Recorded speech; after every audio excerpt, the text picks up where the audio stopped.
Welcome back to another episode of Harmonious at Lunch, the show that fuels your business success. I'm Brandon Gano, your host and guide through the world of harmonious business growth. Today, we're unlocking powerful strategies with industry experts to help your business thrive. If you're a business owner, entrepreneur, or executive, you are in the right place. Join me and our incredible guests today on the journey to clarity, growth, and success. It is time to revolutionize your approach to business. Let's dive in with another episode of Harmonious at Lunch. Welcome back into some more bite-sized business advice. In today's episode, we're talking about selling the way your customers want to buy. It sounds kind of obvious, but are you doing it? I don't know. We're going to find out. We're going to peel back the curtain. I have a very special guest with me, Kristin Zhivago. Welcome to the show, and thank you for being here. Thanks. My pleasure. So when we talk about this topic of selling the way your customers want to buy, I think they want to buy for free, but I don't think that's what we're talking about here. Can you explain what you mean by selling the way your customers want to buy?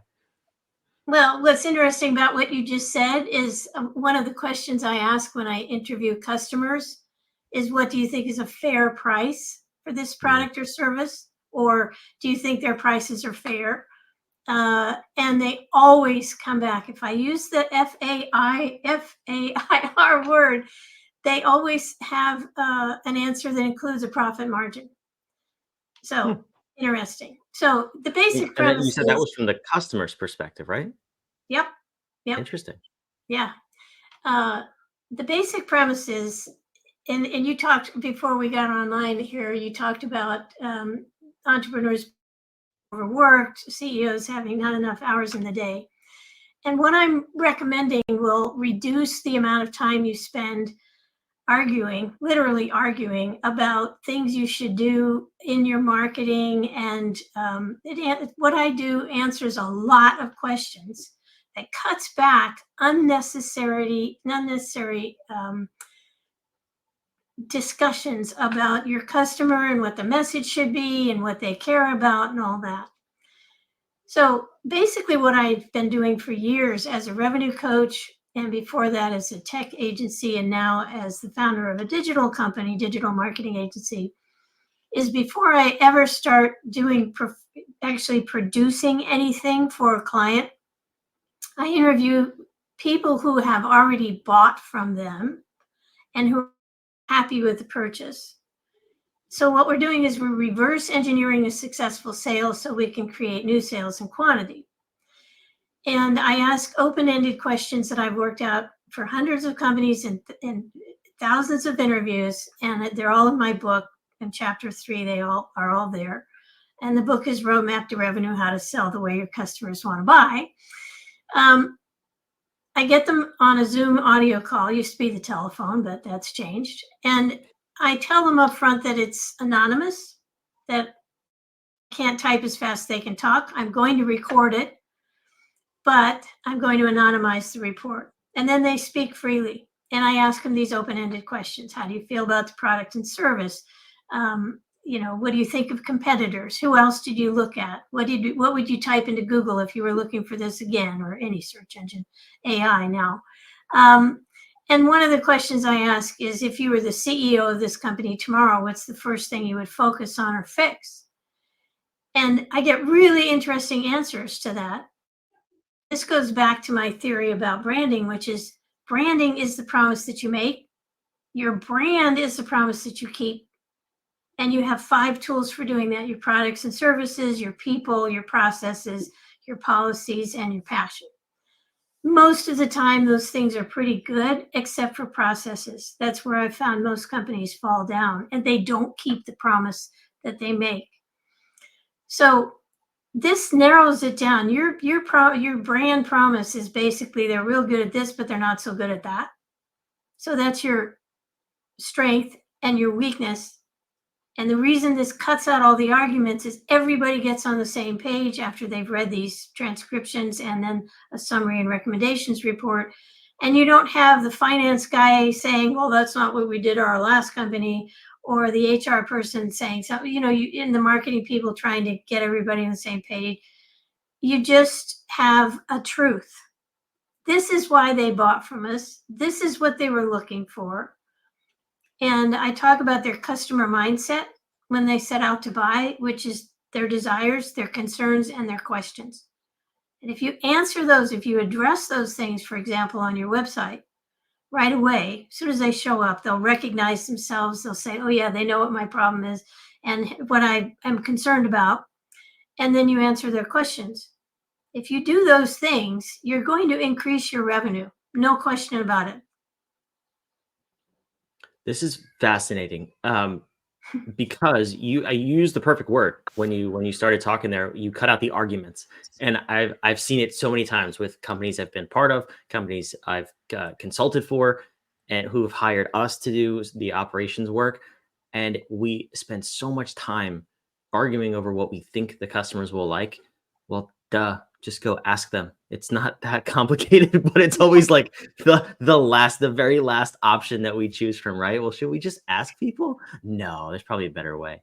But I'm curious, when you're doing this, do you think it would be effective if the actual company was going to the customers, or is it actually more impactful because you're a third party service? So you kind of reduce that barrier of maybe potentially offending somebody or having feelings hurt. Where do you see that play out?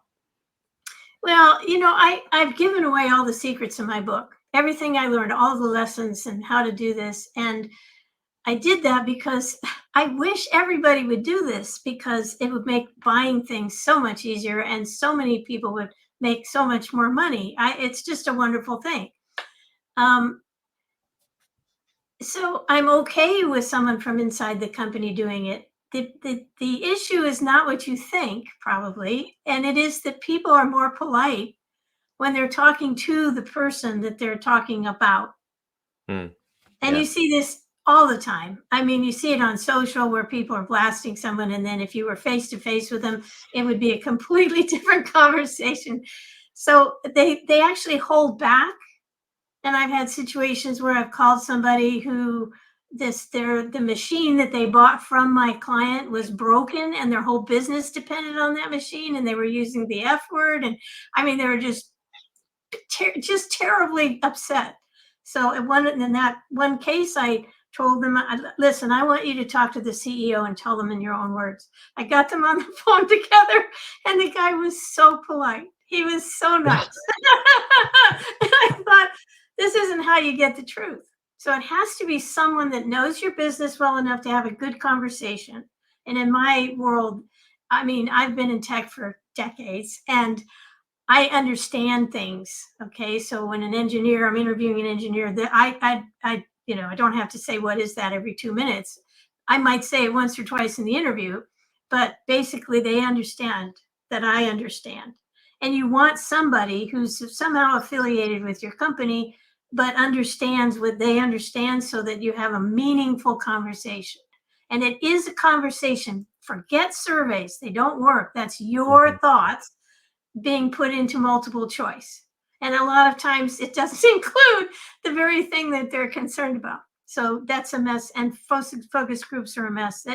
And I explain all this in the book. But this one-on-one, personal, open-ended conversation, you can ask additional questions. They can bring up things that you haven't even thought of. I've had that happen many times. And I just should add, the amazing thing about this is you can talk to 5 to 7 people of a given type. Like, let's say you sell something in the medical industry and you want to talk to patients, nurses, and doctors, let's say. You can talk to a little bit fewer of those if you need to get a total of 15 people or something. But you will find that they say the exact same things. They use the exact same words to explain their concepts or whatever, the answer, even though they've never talked to each other. So you actually get bankable information, and it's just a big aha. I mean, I've done this with copywriters who for the first time interviewed the people they're writing to.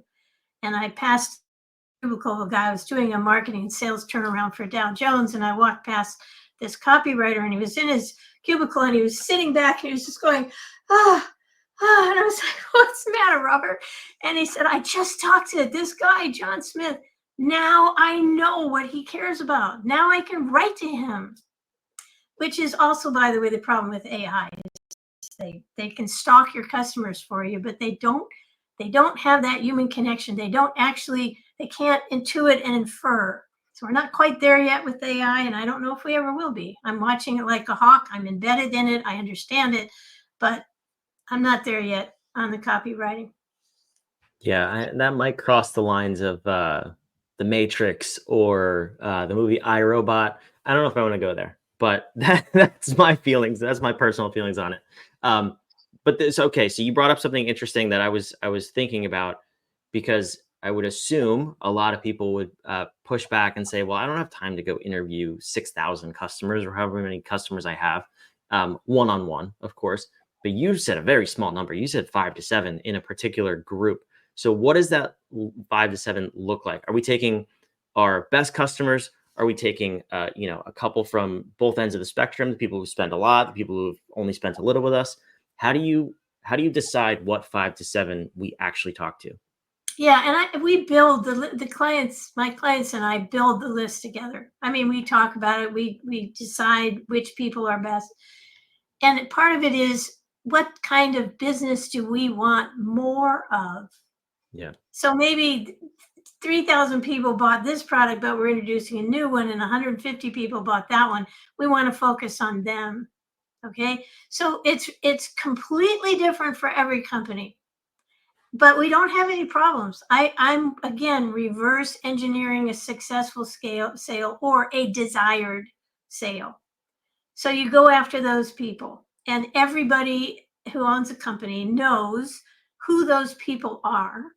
And if they are people who have been with you for a long time and they have lots to say, great. Let's talk to them. That's the secret of this, is you go after what you want. Yeah. Yeah. And I hate to say this, but it sounds so simple. Why don't we do it? There's my question. That's a really good question. Why don't we do this? Why don't people just do this on their own? Or even Ego. ego? I Okay, know enough what of my that. customers are. And I've even had CEOs say to me, I've said this many times, but I've had CEOs say to me, I don't need to do this because my salespeople talk to customers all the time. So I just say, okay, when was the last time you told a salesperson what you were really thinking while they were selling to you? And then the CEO goes, oh, okay. None of us, we were playing poker, we're negotiating. The guy might say something that makes you go, I would never do business with that company. Do you tell him? No, because he's just going to try to overcome your objection, okay? Which is really a terrible thing to say, because all of us have objections, but they're just questions. They're just desires. They're things that we want. And if we can't get it, or they're doing something that we really don't like. I remember my husband and I were interviewing an interior decorator once. She spent the whole time talking, gossiping about her clients and their divorces. And we didn't, my husband and I were so in tune with each other. We didn't even have to look at each other. And we knew we were walking out of there and never going to hire that person. I mean, and they didn't even realize that. Salespeople will sometimes come in and complain about their managers and not realizing that that's unselling you. So we don't tell salespeople what we're thinking, but after we buy, now we've got a vested interest in the company's success. So we want to be helpful. And interestingly, I'm asking questions that are easy to answer. Why were you looking for this? And everybody knows why they went after it and the problem they were trying to solve and why they bought. This one had this specific thing that I really needed. So that's why I bought. And that should be at the top of your website, not buried somewhere on page, the about page or something. Yeah. It teaches you to prioritize your messages, which is what most of the arguments are about. It's not just how we say it, it's what we say. And it's usually, for most companies, it's about 70% incorrect. Wow, that's a big number. I'm curious in that example, though, with the interior designer. I don't know if you would be an ideal fit for that company. Let's say you were. Do you ever approach customers who did not buy, whose salespeople said, actually, Kristin would have been a great fit for our company. I'm not sure why she said no. Or is that juice not worth the squeeze? You only focus on the people that did buy. I've done that in all these interviews I've done. I've also talked to more people than I suggested. Siemens once hired me and they wanted me to talk to 40 tech people. And I was like, what a waste of money. I mean, I shouldn't do that for you. They insisted. So, okay, fine.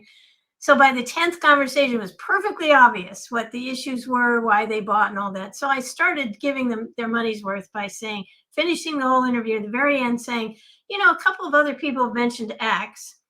What's your thought on that? And I got additional information out of them, but honestly, the work had been done with the 5 to 7 people. So what was your question again? I have to go back to that. It was, do you ever talk to the people who said no, Yes. who a company or salesperson could have identified as potentially a good fit? Yeah. Sorry. I have, and it didn't teach me anything that was usable. Because again, you want to duplicate the successful sales. And here's the interesting thing. People who have bought will say to you, well, I almost didn't buy because of X. But, just think about it. When you look at Amazon reviews, there might be 100 people and 10 of them say 1 star, no way, Jose. And maybe it's because it was damaged or whatever, but it's something that doesn't matter to you that much. And you're willing to go ahead and make the order because you think, it's not going to happen to me, or I don't care about that particular function. So you want to say, who are the people that overcame any negative, but you still hear about the negative? They'll still say, your salesperson really blew it because when I did this and asked that, he danced around it. He didn't tell me. I keep saying he, but there's a lot of female salespeople, including me. I'm a recovering salesperson, I always say. But the nut of it is you are finding out everything you need to find out to be able to sell successfully to people like that. Yeah, it reminds me, I heard, actually my brother's in law enforcement and he echoed this, that it is true when you're trained to, find whether it's drugs or fake currency or anything, they only train you on the real stuff. So they only show you real currency, real drugs, so that when you spot something that is fake, it just feels wrong, but you can't pinpoint why it's wrong. So it's not exactly the overlap, but it's the same principle, right? You want to find out what people, you want to duplicate the things that made people buy, and then the other stuff will naturally fade away. So I hear what you're saying. That's great advice. And there's a whole lot more to cover, I assume, because figuring out why people buy is one thing. Duplicating that and making it a process to move forward with is an entirely different phase that we did not cover. You said all of these questions can be found in your book. Can all of that information be found in your book too? Do you help us build this process out to duplicate it? Yes, in the sense that I believe there are 4 types of products and services in the world based on the amount of scrutiny that the person applies to the purchase. So there's light scrutiny, cheap stuff, buy it, impulse purchase. There's medium scrutiny, heavy, and intense. Medium scrutiny is like clothing. You've got more questions. There might be somebody else involved. Heavy scrutiny is like in the consumer world, cars and houses. There's a contract, there's a salesperson. And intense is all that, but you get married. It's a relationship, which is what I sell because I get very involved in my client's business. So you really, you have to know how people buy those types of products and what the questions are. And so in the book, and I definitely recommend the hardcover because it's all in these columns and it's easier to absorb. You see, here are their questions. Here's how to answer them. Here are some of the ways to do that.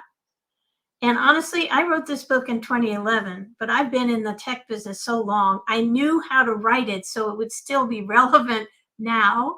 And it still is. It shocks me. We did an audio version and I basically relived the book. And it's right on target. Obviously, AI is this big tsunami that's coming through and changing everything. So yes, there's different things, but the way people buy certain types of products and services, believe it or not, except for some channels like where you promote them and so on, doesn't change that much. The essence of the buying process doesn't change that much. And so you're basically good. I mean, you can do this every 6 months or every year, and even in fast moving markets, you'll be okay, unless you're blindsided by a competitor or there's a technology shift. But that's coming, or you see it coming. People are seldom actually blindsided by those things. Yeah, no, that's a great principle too. I love the word you use, essence. We talk about that all the time. Is you're still selling to a human being, so AI is not buying products for you yet. I don't know if Not that's yet. gonna happen. It's gonna be weird if that Not yet. happens. But anyway, pack of underwear shows up at my door. Oh, my AI robot bought it. Cool, thanks for that. I'm not ready for that yet, Kristin. I like that. That's great. But no, this is fantastic. I wish we could dive into the rest of your wisdom here, because this is so important for people. But you have a book, and that's exactly what I hope people do: is go buy the book. Where can people find the book and learn more about you? If they Googled Kristin Zhivago, there's pages and pages because I've been writing for years. ZhivagoPartners.com is our digital agency. And obviously we do this research and then we apply it and get their revenue going the right direction. The book is only on Amazon. I just decided a long time ago, just that's the one. So there it is. And you just have to type in Roadmap to Revenue and you'll find it, or my name. Perfect. Well, I'll be sure to go look that up and make sure we have the appropriate link in the show notes down below. Zhivago Partners, the book, Kristin's social media, everything, wherever you're watching or listening, is down below in the show notes and description. So please go check that out. I really encourage you to. If you want to grow your business, if you want to sell the right way to your customers, this has been a phenomenal episode. So Kristin, thank you so much for being here. You're welcome. I enjoyed it. For those of you watching, listening, wherever you are, I want to make sure you come back too. So hit the subscribe button. And we put out episodes 5 days a week because we're a little bit crazy, but mostly because we want to help you build a harmonious business and life. I hope we did that today. We'll see you back on tomorrow's episode of Harmonious at Lunch.